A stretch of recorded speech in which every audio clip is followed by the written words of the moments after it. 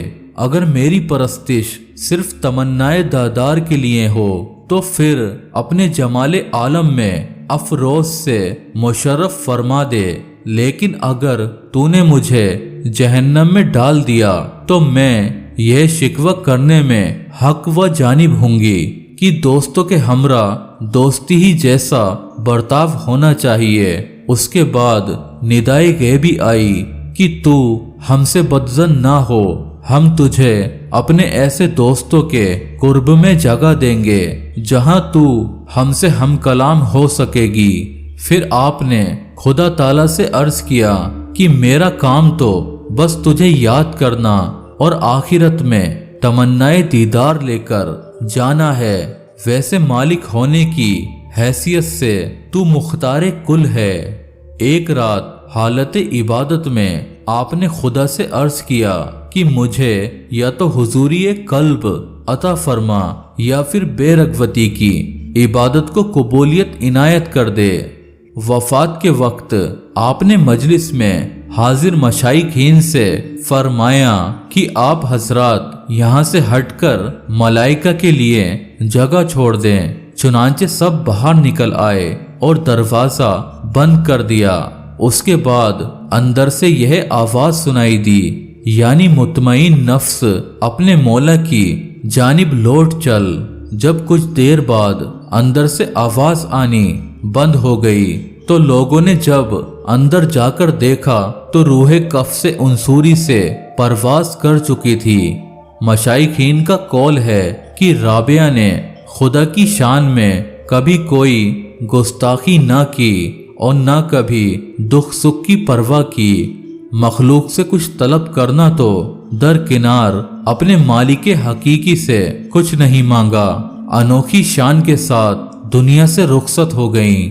کسی حضرات نے رابعہ بصری کو خواب میں دیکھ کر دریافت فرمایا کہ منکر نکیر کے ساتھ کیسا معاملہ رہا؟